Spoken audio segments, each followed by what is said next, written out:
Nagbabalik po ang programang Usapang Tol at magandang umaga sa inyo, Senator Tol. Magandang umaga sa ating mga taga-subaybay, lalong-lalo na sa mga naglalakbay na at maglalakbay pa lang papunta sa iba't ibang mga sementeryo at sa probinsya. Good morning po. Yan, at kaugnay nga po niyan, yung pagpapatuloy ng mga bibiyahe ngayong umagang ito, nasa linya po ng ating komunikasyon ang Traffic Senior Manager ng NLEX SCTEX, si Sir Robin Ignacio. Good morning po, Sir Robin.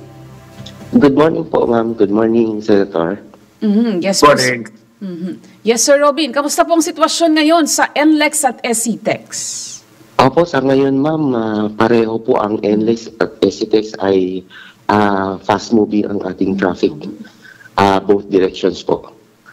Oh, nag-peak na ba kahapon, Sir Robin? Yes, ma'am. Yung inaasahan natin na marami pa po ngayon, surprisingly, wala na po masyadong bumabiyahe ngayon. Pero kami naman po ay nakahanda po kung meron pa pong mabiyahe ngayon at ganun din po na meron po kasing event din po dito sa may Ciudad de Victoria ng mga Iglesia ni Cristo. So kami naman ay nakahanda pa rin po. At yung ating traffic po ng pauwi ng probinsya, nag-peak na po nung bandang alas 5 ng hapon kahapon po. Nag-umpisa pong dumami yung ating namomonitor na pauwi ng probinsya mula pa po ng bago mag 1 p.m. po kahapon. Tuloy-tuloy po yan hanggang around 11 p.m. Last night po. Kung ikukumpara yan lang mga nakaraang taon, Sir Robin, kapareho ba ng sitwasyon o noong mga nagdaang taon, ilang araw na naranasan yung volume ng mga sasakyan dyan po sa NLEX at SCTEX? Opo, halos pareho din, ma'am, yung sitwasyon. At talagang itong bisperas po ng Undas, yun po yung pinakamarami din po yung bumiyahe. Bagamat kagaya din po nitong 2024, nung isang gabi, dumami na rin po actually yung bumiyahe. Ganun din po nung umaga ng kahapon, around 6 a.m., naka-monitor na rin po tayo ng konting pag-surge po ng traffic at yun nga, nag-counterflow para po nung papuntang norte para lang pumapabilis yung ating daloy ng traffic. And then, wala pong na-monitor na untoward incident dyan po sa kahabaan ng NLEX SCTEX? Maluwag pa naman Mukhang maluwag pa, Cecil. Maluwag nga po.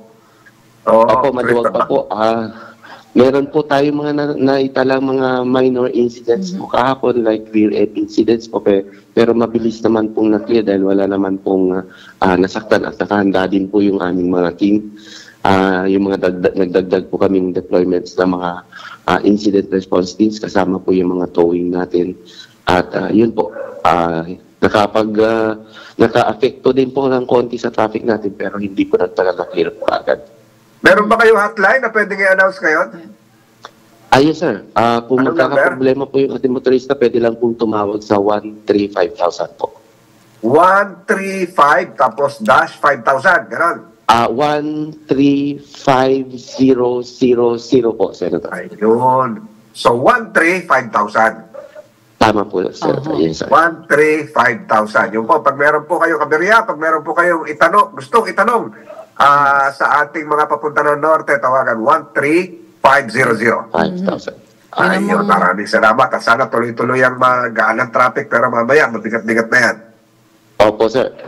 Maraming salamat po. At yun po, ang paghahanda naman po namin, yung pabalik siguro, maaaring Sabado, meron na pong konting pabalik. Pero ina-expect pa rin po namin na dagsaan po yung linggo ng hapon hanggang early morning ng Monday. Na Biyernes naman. Okay. Maraming salamat, Sir Robin. Salamat, Robin Ignacio. At ganda umaga.